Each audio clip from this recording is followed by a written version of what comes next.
Baik, bismillahirrahmanirrahim. Assalamualaikum warahmatullahi wabarakatuh. Ya, alhamdulillahirabbil alamin wa bihi nasta'inu ala umuri dunya waddin. Assalatu wassalamu ala asyrafil anbiya'i wal mursalin sayyidina Muhammadin wa ala alihi wa ashabihi ajmain. Mari kita senantiasa memanjatkan puji dan syukur atas kehadirat Allah Subhanahu wa taala karena alhamdulillah hari ini kita masih bisa bersama-sama dalam mengikuti pembelajaran pendidikan agama Islam. Salam dan salawat senantiasa tercurah kepada baginda Rasulullah Muhammad Sallallahu Alaihi Wasallam. Baik, hari ini kita akan melanjutkan pembelajaran kita. Hari ini kita mempelajari sifat-sifat Allah yang kedua yaitu wahdaniyat. Apa yang dimaksud dengan wahdaniyat? Adalah sifat salbiyah, artinya sifat yang mencabut atau menolak keberadaan Allah lebih dari satu. Jadi yang dimaksud dengan sifat wahdaniyat itu adalah ya sifat keesaan Allah, ya. Nah, dalam arti lain bahwa Allah itu satu atau esa, tidak ada Tuhan selainnya. Dia esa atau satu dalam zat, sifat dan perbuatan. Nah, jadi yang dimaksud dengan sifat wahdaniyat itu adalah sifat Allah yang esa, yang tunggal. Nah, lawan dari sifat wahdaniyat adalah ta'addud. Ta'addud itu artinya banyak atau bilangannya lebih dari satu. Ya, ta'addud itu adalah merupakan sifat mustahilnya Allah. Allah itu ya tidak mungkin lebih dari satu karena Allah itu wahdaniyat. Wahdaniyat artinya esa atau tunggal.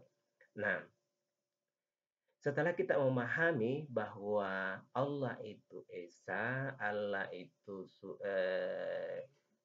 satu, Allah itu tunggal dalam zat, ya, sifat dan perbuatannya. Dengan demikian, setelah kita memahami itu, maka yang mesti muncul, sifat yang mesti muncul di dalam diri kita adalah sifat ikhlas. Kenapa? Karena hanya Allah yang pantas kita sembah. Hanya satu, tidak ada Tuhan yang pantas kita sembah adalah selain Allah. Ya, lalu apa yang dimaksud dengan ikhlas? Ikhlas itu menurut bahasa adalah bersih dari kotoran. Ya, kenapa dikatakan bersih dari kotoran? Karena orang yang ikhlas melaksanakan sesuatu itu tidak dicampuri dengan niat-niatnya lain. Semata-mata ya segala ibadah yang dilakukan, segala amal yang dilakukan adalah hanya karena Allah Subhanahu wa taala. Melaksanakan sholat bukan karena mau dianggap adalah orang yang ahli ibadah, tetapi menyadari sepenuhnya bahwa ini adalah semata-mata karena Allah Subhanahu wa taala. Nah, kita lanjut ya. Dalil yang berkaitan tentang uh, sifat Allah wahdaniyah, ya. Ya, a'udzu billahi minasyaitonir rajim. Bismillahirrahmanirrahim. Innani anallahu la ilaha illa ana fa'buduni wa aqimis salata li dzikri. Sesungguhnya aku ini adalah Allah. Innani anallah. Sesungguhnya aku ini adalah Allah, kata Allah. La ilaha illa ana, tidak ada Tuhan yang hak, yang pantas selain aku, kata Allah. Tidak ada Tuhan yang pantas disembah selain aku, kata Allah. Ya. Fa'buduni, maka sembahlah aku, wa aqimis salata li zikri, dan dirikanlah salat untuk mengingatku, kata Allah. Jadi mengerjakan salat itu adalah bagian dari mengingat Allah. Ya, ini Allah sendiri yang berfirman, yang menyampaikan kepada hamba-hambanya lewat Al-Quran ini, lewat kitabullah ini, agar manusia memahami bahwa hanya Tuhan yang pantas kita sembah, hanya Allah yang pantas kita sembah. Ya, maka dirikanlah sholat untuk mengingatku. Jadi, mengerjakan sholat itu, mendirikan sholat itu adalah bagian dari mengingat Allah. Apa yang dimaksud dengan mendirikan sholat? Yang pertama, yang dimaksud dengan pemahaman mendirikan sholat yang pertama adalah mengerjakan sholat 5 waktu sehari semalam. Mulai sholat subuh, duhur, asar, dan maghrib dan isya.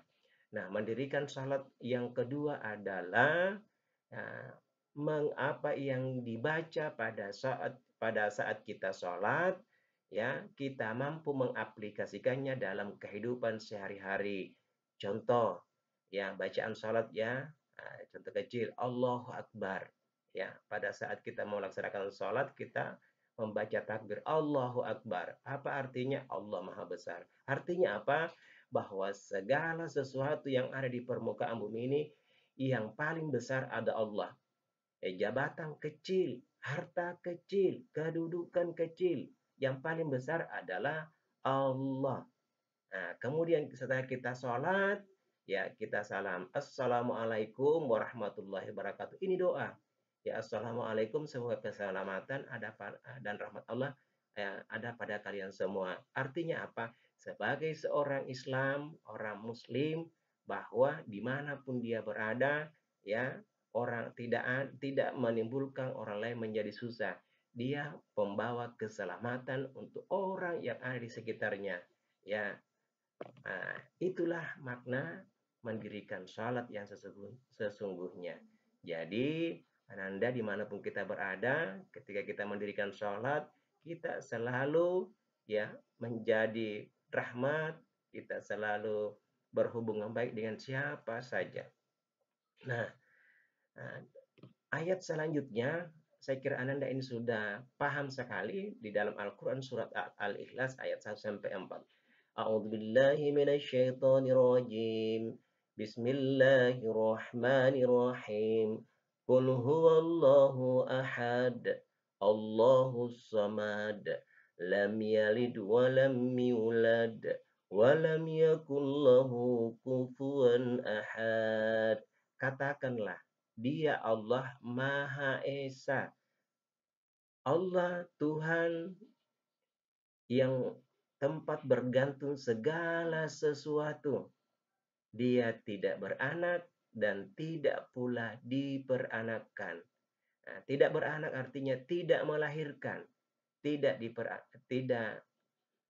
diperanakkan artinya tidak dilahirkan. Berarti suatu pendapat yang keliru kalau ada orang yang memberikan pendapat bahwa Allah itu punya anak. Itu suatu kekeliruan yang besar. Karena Allah sendiri dalam Al-Quran menyampaikan bahwa ya lam yalid wa lam yulad. Artinya tidak beranak dan tidak pula diperanakkan. Dan tidak ada seorang pun yang setara dengan dia. Artinya apa? Ya, tidak ada satu pun makhluk di permukaan bumi ini yang setara dengan Allah. Nah, di ayat yang pertama ini, Qul huwallahu ahad, inilah yang menunjukkan bahwa Allah itu satu, ahad, satu, esa, tunggal. Ya, itu. Inilah dipertegas di dalam Al-Quran surah Al-Ikhlas. Saya kira demikian. Terima kasih. Ya. Wabillahi taufiq wal hidayah. Wassalamualaikum warahmatullahi wabarakatuh.